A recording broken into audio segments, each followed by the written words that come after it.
Welcome to this video on Rethinking Addiction. I'm your host, Dr. John Michael Salvato. For a century, we've relied on a specific narrative, but new insights suggest that connection and wholeness may be the keys to finding our way out of the metaphorical cage of addiction. So let's unpack that. For more than 100 years, drug policy has been driven by the belief that chemicals inevitably hijack the brain. But there is a medical anomaly. If chemical hooks were the sole cause, hospital patients given strong painkillers would all become addicts. They don't. They simply recover and go home. Now stay with me, because I am not suggesting that there aren't chemical dependencies that come into play with addiction, but what I am suggesting is that the disease model, much like the 12-step ideology that you are always an addict or always an alcoholic, is deeply flawed and incomplete. Professor Bruce Alexander's rat park experiment challenged this, showing that addiction is more about an adaptation to the environment. Before Rat Park, conventional 20th century studies placed a single rat inside a small, barren test cage. The rat had access to two water bottles, one with pure water and one laced with heroin or cocaine. With nothing else to do, the isolated rats overwhelmingly chose the drug-laced water.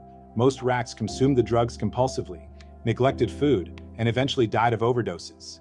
Scientists believe that certain drugs possess chemical hooks so intensely addicted that any user is virtually powerless against them. In a socially connected environment, the rats ignored the drugged water, proving that isolation plays a massive role in addictive behavior. When heavily addicted rats from isolated cages were transferred into Rat Park, they voluntarily scaled back their drug use and endured withdrawal to rejoin the community. We've seen this in humans. Consider the Vietnam War, for example, where 20% of troops used heroin to cope with extreme trauma.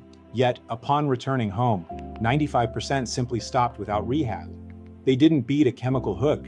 They changed their environment, their cage. Humans have an innate need to bond. When trauma and isolation prevent connection with people, we tend to bond with things that provide relief. Addiction is not a malfunction. It is a highly intelligent, self-soothing response to an unbearable world. Removing a coping mechanism, like a drug, without addressing the underlying pain often leads to what's known as the whack-a-mole effect. The mind, desperate for relief, simply redirects its need toward other behaviors, like binge eating or gambling. Labeling someone as a, quote, lifelong addict or broken creates a limited belief system that hinders recovery. We cannot help someone heal by convincing them that they are fundamentally damaged. Pretending that there is some imaginary being outside of them isn't helpful either. They're not powerless. They don't have to surrender to someone's religious superstitions. That isn't healing. It's indoctrination. The breakthrough comes when we realize we are the observer, not the trauma or the character in our mind's movie. Our true self was never actually broken. It was just temporarily obscured by our experiences. The Portuguese drug decriminalization experiment demonstrates the power of systemic reconnection. By shifting from a focus on punishment to one on job creation and social support, they saw a significant drop in drug use, proving that social integration is vital.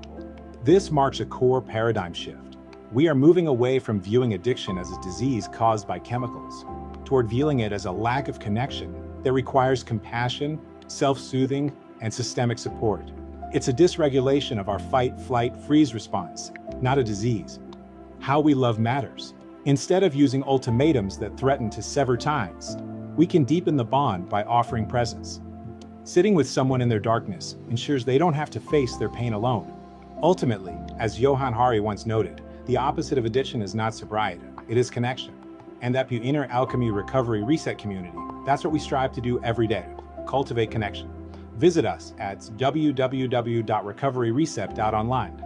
A brand new group is just starting, and there is no charge to become part of the community.